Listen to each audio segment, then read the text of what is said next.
I don't know exactly where to start with this. First of all, you can do it, obviously, right? If I could do it, you can do it. Second of all, your life experience, whatever it is you've already been doing, is only going to make you better at what you try to do now. Hey there, I am Lorelei. I'm a registered dietitian and nutritionist, but I haven't always been a registered dietitian. And so I wanted to talk a little bit about what it's been like to change careers midway through my life. So I've been a registered dietitian nutritionist since 2020, which means there was a very big part of my life in which I wasn't a registered dietitian. I had nothing to do with nutrition, I had nothing to do with science, etc. Probably you don't know this about me. Maybe some of you do. I don't know. I don't know who knows anything about me, but I was an actress for a very, very, very long time. So I do come to YouTube amongst other failed actors and actresses who perhaps still have that desire to perform or have a little bit of an audience, even though they are doing completely different careers at this point. I was an actor for a really long time and I loved it. It was my passion. I knew at age 7 that I wanted to be an actress. I did my first play at the age of 7 and I did theater growing up as a kid. I was an actress in high school. I majored in theater in college.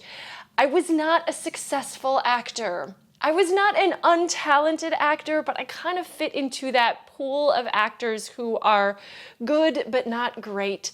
I wasn't a natural at being an actor. I wasn't like one of those super outgoing kids who entertained guests all the time. I was actually pretty shy. I was always very good at learning lines. I was diligent. I was someone who showed up.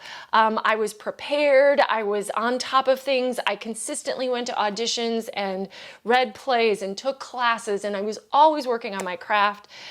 But I just never got where I wanted to with that career. And for a very long time, I was okay with it.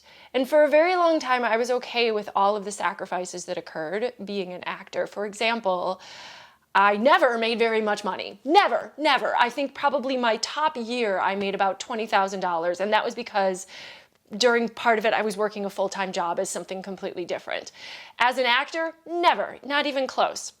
I did get to go to graduate school in acting at one point, so I have my MFA, which was a fantastic 3 years, I'll say, because we performed all the time. I was in class, I was studying, I was learning, I was focused. Oh, fantastic time. You know, my tuition was paid for and I was paid a stipend, and that was really the only way you can do grad school as an actor, in my opinion, because you're not gonna make a lot of money afterwards. But I went to grad school in my 30s to get an advanced degree in theater as an actor, and it was a great time. But when I finished grad school, I think I realized that what I was hoping to get in terms of career advancement from going to grad school really didn't happen. Came back to Chicago, where I live now and where I had been living for the years prior to going to grad school, and realized, well, okay, grad school was great, but it doesn't seem to have moved the needle. Perhaps because I was already an older actor at the time, it just didn't seem to make a difference. And I hit my 40th birthday shortly thereafter and just started to really ask myself, what am I doing? And it was tough, man, because I had this relationship with the theater for decades, and it was like the love of my life. But I had to come to terms with the fact that it was an unrequited love. Truly, the theater is cruel and it doesn't care about you, and it will reward people for being in the right place at the right time, and it does not reward diligence or persistence. It does not reward developed talent that has come with time and training. It's very fickle, and it strings you along like you wouldn't believe. You're never in an acting job for long. There's always another job around the corner. But the same is true if you don't get a job. Like, oh, you go to auditions, you don't get it. You don't go to auditions, you don't get it. You don't get it, you don't get it, you don't get it, you don't get it. Rejection after rejection after rejection. But there's always the next one around the corner that you're thinking, that's going to be the one. That's going to be the one. So you get strung along to the next one, to the next one. And you think you're pulling yourself up on a ladder, but really all you're doing is pulling yourself along this rope, and you just don't know if there's anything at the end of it. But I loved theater. I loved being on stage. It really was everything I had ever imagined for myself. So letting go of that was real tough. And it didn't happen right away. But at some point I started thinking, what have I given up for this? I was always like an excellent student. I was smart. I had friends who were super smart. And my friends who were super smart in high school were all like, had successful careers, and they had families and all of these, material things that I had said, hey, I don't want that. I want to be an artist. But I really wasn't successful as an artist. And I had also sacrificed any other life that I might have been able to have instead. And at 40, it started to seem like, whoa, I don't think I made a mistake. I pursued my passion. I did what I wanted to do, and it just didn't work out. So at 40, what do you do? And I think a lot of people think, well, you just keep going. I mean, sunk investment of time, right? Like I'd already invested so much time. I should just keep going because you never know around the corner. I just had to acknowledge that, listen, if it was going to happen for me, it would have happened by now. So what do I do? And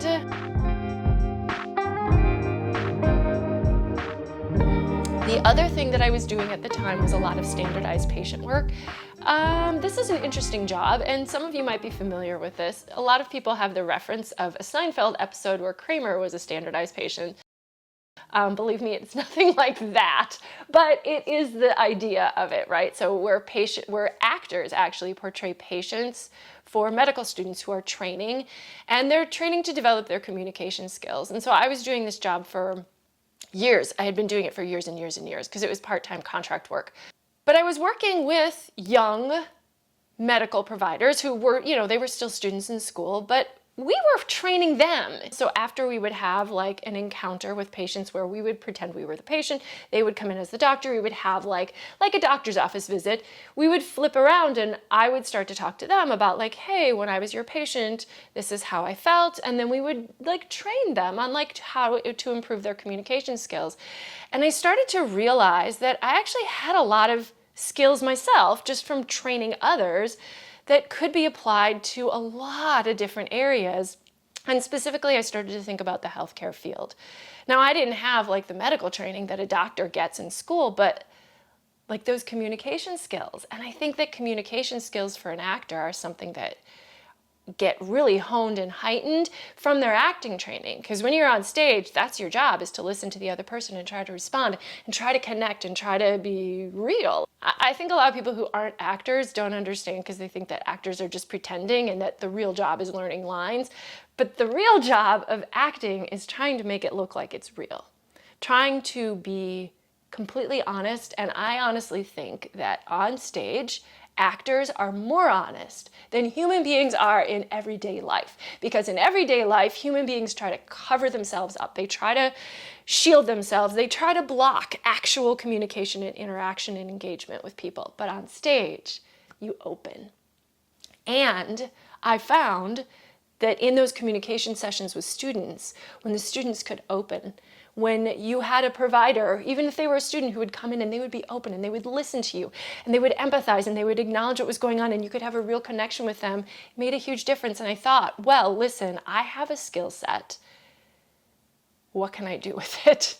I thought about being a doctor, like going back to medical school in my 40s and being a doctor, and just at some point was like, I looked into it, but I was like, But I had always had an interest in food and nutrition. I feel like this is going on and on and on. But I had been a vegetarian since my late teens. I loved animals, and I just decided I didn't want to eat them, and I just felt bad about it. And so when I left home to go away to college, I decided, hey, I'm going to be a vegetarian. And I told everyone I was a vegetarian, and people who had never met me before when I went to college didn't know any better, and it was really an easy transition, and I had been vegetarian ever since. But for me, it was challenging because I had never read food labels very much before. And I also was becoming a vegetarian in the 90s in Texas, and vegetarianism wasn't very widespread, and it was hard to find like any alternatives to meat products. So, I ate a lot of macaroni and cheese and baked potatoes and pasta, things like that, grilled cheese sandwiches. But I started to get more aware of food, right? I started to have to read labels. I was not supposed to, but I did start cooking in the dorm room. I had a friend of mine give me a vegetarian cookbook for Christmas, and I made a lentil chili in a electric wok that I was also given for Christmas in my dorm room. Also, interestingly enough, this was my freshman year in college. I went on a very extreme diet because I wanted to lose weight. And throughout that semester, I did lose a significant amount of weight. And then I gained it all back the summer after, and I started to learn a little bit about dieting and why it doesn't work. And I started to feel like a compulsive eater, and I also started to feel like I had problems with binge eating. And this has gone on for a lot of my life. So throughout my life, I had an interest in food from the vegetarian point of view, plus some of my own struggles with food and being able to listen to my body and some images, some body image issues, and wanting to eat the right way and do the right things, but also being aware that restriction does lead to binging. And so it's very, I avoided dieting. I really did. I learned a big lesson in college that dieting kind of doesn't work, and avoided it, but also was trying to figure out what's the secret, what's the magic. And so my whole life I had been sort of in that phase. So when I started thinking about what can I do with my life, nutrition was the thing that came to mind. I looked into some different pathways. For example, there is a way you can become a nutritionist without being a dietitian. There are some training programs that you can do that. I actually interviewed, or met with and had coffee with a couple people who were practicing nutritionists or dietitians at the time, and decided that I really wanted to go all in and become a registered dietitian, which would mean going back to school and getting my master's degree. And to even be considered for a master's degree program, I had to go and get a lot of science prerequisites because, believe me, I had trained in theater. I had no science background. So I went to Truman College, which is a community college in Chicago, and my first class I took was a chemistry class. On day one of that chemistry class, we had a pretest, and I took that pretest and was like, oh my God, I did so badly on this. I don't know if this is the class I belong in. And I felt like I was going to get kicked out of that class, honestly, because I think most people needed to take a pre-chemistry prereq, and I had somehow placed into it, I think because I had a good grade on my math course from college, however many years ago. I ended up with a really great teacher. Thank you to my professor. He was snarky and kind of snide throughout the class, but he taught very well, and I learned from him, and I did very well in his class. And I think that was in some ways my test. Am I up to the task of doing some of these sciences? I was still working. I was doing standardized patient work. I was doing some theater. Actually, I don't think I was doing theater by the time I started my prereqs. I don't think I was doing any at the moment. I think I also took a nutrition course. And that was just a basic nutrition course. It was online. It was not great, but it was fine. And honestly, I was surprised by how much I didn't know about nutrition. But the chemistry, I think, was what won me over, because there I was learning something that probably I learned in high school and completely forgot. I don't know. I don't remember taking basic chemistry in high school because I honestly was this stuff is all new to me. But I got it. And I think I was one of the very few students in that course that got an A, naturally without a curve. And I was motivated to kind of move on. And so that summer I took a biology course. Again, cell biology, I was astonished and honestly started to just get converted to this whole scientific point of view. I truly didn't realize how much there was and how much was known, and like imagining how did anyone figure all this stuff out just like kind of blew my mind. But I was also working my ass off to get A's in these classes because I knew if I wanted to get into a program, a master's program in nutrition, these are competitive programs, and I could only afford to go to a community college because, again, me, low income person, I needed to get A's in every single one of my prerequisites.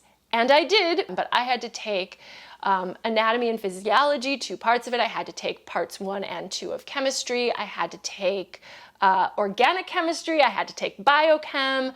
And I was fortunate. I applied to the program about 1.5 years after I started my prerequisites. I applied to a master's program at UIC, University of Illinois, Chicago, which is in my town, and I was accepted. And I think that although my, prerequisite grades were good, I think that my background maybe was helpful, right? Like I was coming at it not from like the point of view of, oh, I've always wanted to be a dietitian my whole life, but like I've had a life. I am changing careers. I am doing something different, and I am really curious, and I'm a motivated person, and here's what I bring to the table. Part of the reason why I wanted to make this video, and it's taken me a long time to get there, was for any of you who are out there who are maybe in the middle of your life, maybe you're in your 40s, maybe you're in your 50s, maybe you're in your 60s, and you want to learn something new, you want to make a change, you want to change it up. First of all, you can do it, obviously, right? If I could do it, you can do it. There's nothing super special about me other than I made the decision to do something different. So yes, you can do it, first of all. But second of all, your life experience, whatever it is you've already been doing, is only going to make you better at what you try to do now. And I have found that so much. When I did end up in graduate school, I was there with a purpose. I was probably the oldest person in my class, and sadly, well, maybe not sadly, I mean, I'm an adult, I'm not there to meet friends, but like I made fewer like friendship connections with my fellow students. I think just because I was not in their same stage of life. I was maybe one of the only ones who would like raise my hand and answer questions in class. I don't know why people didn't do that. Maybe it was just the group of students I was with. I also was very good when it came to things like class presentations, right? So a lot of people would just like do black and white PowerPoint slideshows, and their presentations would be reading off the slides, and that was it. And like, that was passing, right? But like for me, I'm like, come on, y'all. Let's make it, we gotta entertain and engage each other. And then I also, while I was in grad school, started making some nutrition videos on this YouTube channel. And part of the reason was like, listen, I know how to communicate with people, and I know how it is to not understand something and then understand it, and what it takes to go from that point to the other point. I don't know that I'm always doing a great job of it, but really part of the reason why I wanted to start the channel, in addition to becoming a dietitian, was because I felt like I was like in a unique position of being able to use my communication skills that I had developed as an actor. So literally, I am just an example of how what you have done with the rest of your life will only enhance what you do in the second stage of your life if you decide to make a change.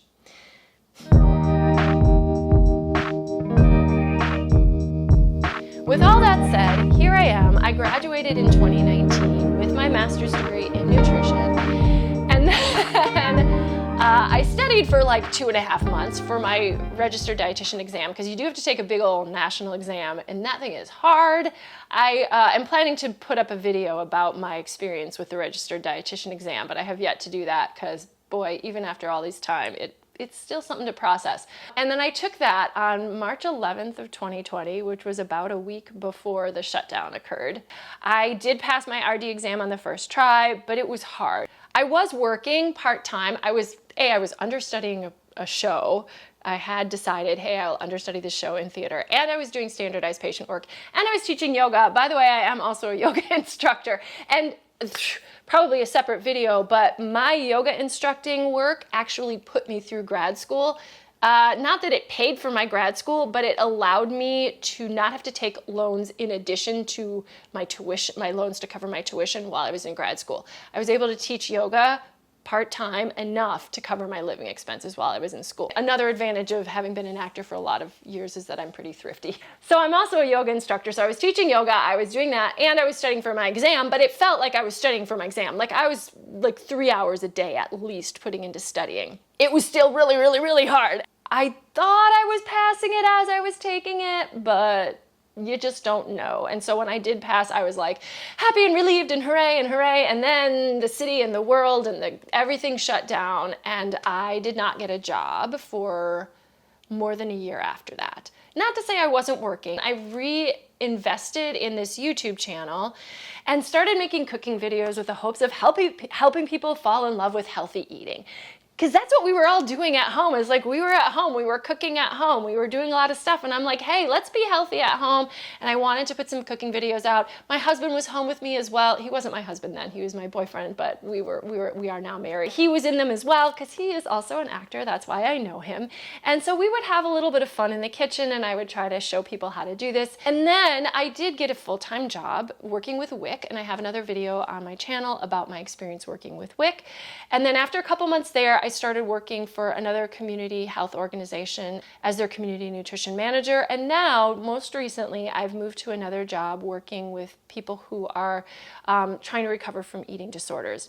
I am now working part-time, so I'm investing more in this channel because it is still my mission to help people love and fall in love with healthy food. But I also really am interested in educating people, or I don't know if that's the right word, but like talking to people about nutrition. Like I was so interested in it, and I took the time to go to graduate school, but I know probably not everyone is going to go to grad school if they want to know more about what food can do for your body, what food can't do for your body as well, and really how it all works together.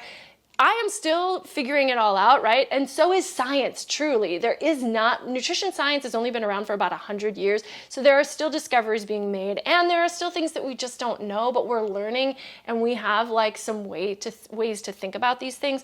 But this is kind of what I want to share. So do me a favor. If you are like me and you are interested in learning more about nutrition, like that's kind of how I was a few years ago, although I am still interested in learning more about nutrition, and I love to do research and share it with other people. First of all, subscribe to my channel. And then second of all, let me know in the comments, what are your nutrition questions? What would be a beneficial video for you? What do you want to hear from me as someone who has come to nutrition later in life, but with that point of view of like, hey, I want to know for myself, but I also, want to share it with others, because I know that everyone really wants to get the facts. They don't want just like the hype that you see a lot of on, on Instagram and on other things like, do this, don't do that. But like, you want to understand why, and you want a little bit more balanced and unbiased point of view. And as a dietitian, that really is what I'm trying to bring, is nuance where it's needed, and backed by science, so that there's a why underneath any recommendations I'm providing, and that there's just a deeper understanding on how this all works. I don't know if this is everything I wanted to say on this video, but this is where we've come to. If you have any questions, please leave those for me as well. Follow me over on Instagram. There I'm actually posting cooking reels, so like 1 minute little short videos of healthy foods that you can make on your own at home, and also some desserts, because I will be honest, it is healthy to eat well, and that doesn't mean that every food we eat has to be, a vegetable. Enjoying food in a healthy, balanced way is what it's all about from my point of view. If you learned something, let me know by leaving it in the comments down below. Subscribe and like this video. It really helps my channel grow. I don't know, I gotta come up with a better rhyme, but that's what I've got for now. Take care. Bye-bye.